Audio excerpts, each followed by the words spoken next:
One of the reasons I love to talk about the grace of God is that I realize I've been saved by the grace of God, not because of the color of my skin or my ethnicity or economic educational position, but merely because God loved me and Christ died for me, was buried and raised again, and I believed on him and I'm now part of the family of God. Another reason I love to talk about the grace of God is the wonderful people he has allowed me to serve him with over these years. It was an honor for me to be honored at the gala sponsored by the College of Biblical Studies. Dr. Blocker, the president, a man who loves God and loves the people of God, wanted to honor me and my commitment to grace relations over the years.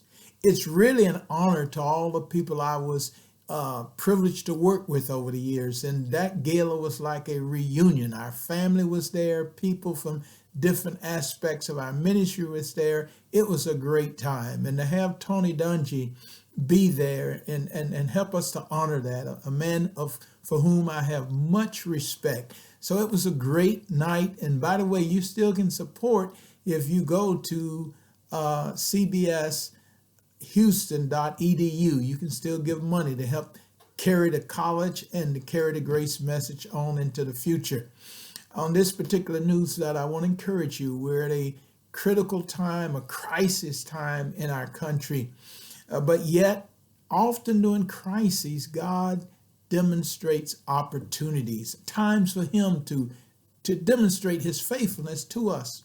I can remember a personal illustration of that. It was in February 1998 when I got the call that our son had broken his neck at a basketball practice. I was on the West Coast.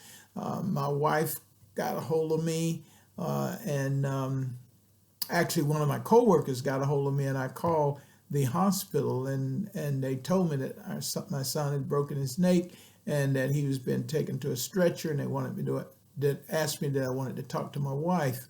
I talked to Sharon briefly, and she just said, "Matt has been hurt, and it doesn't look good." She hung up. People prayed for me on the West Coast, and I took a 1 a.m. flight back to Indianapolis, not knowing what I would face. I was lonely. I was desperate. I didn't know how I was going to pay the bills for our son. I didn't know what his status would be. I didn't know whether I would lose my job. It was just a crisis for our family. Well, I got back to Indianapolis and went to the hospital and found that my son was the front page on the Indianapolis Star. What had happened is a sports writer was there when he got injured, and when Sharon came and our son was being on a stretcher, being taken to an ambulance, and Sharon ran to him, over him, and she was crying, and he said, "Mom, pull yourself together. Remember, God's in control." Well, that appeared as front page on the newspaper, and then all these miraculous things that God began to do. The church where we attended took up a one-time offering on a Sunday night of $167,000. Some business people had a banquet and took up $200 and something thousand, part of which was a brand new handicapped adapted van for our family. Some business people got together and they wanted to build us a home at their cost between what we were able to sell our home for and other people gave towards and the contractors coming in at their cost or below. We were able to move into a over 3,000 square foot home, handicapped adapted, debt free.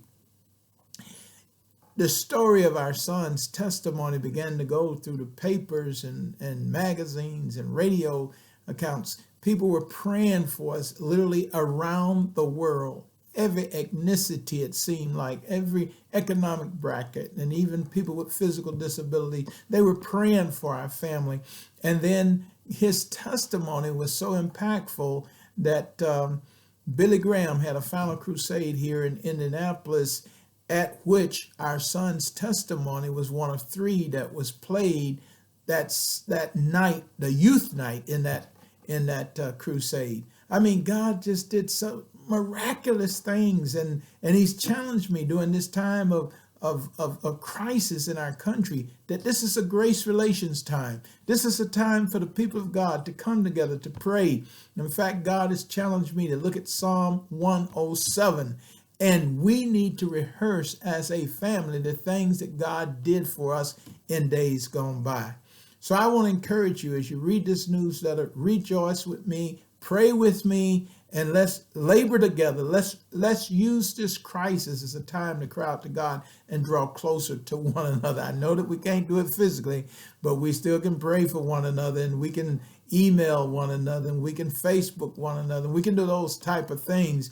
But I just want to encourage you that this is a great time to see the hand of God work. I appreciate your prayers. And again, I encourage you, go to cbshouston.edu. If you have funds that you can give towards the Grace Relations message, now's a great time.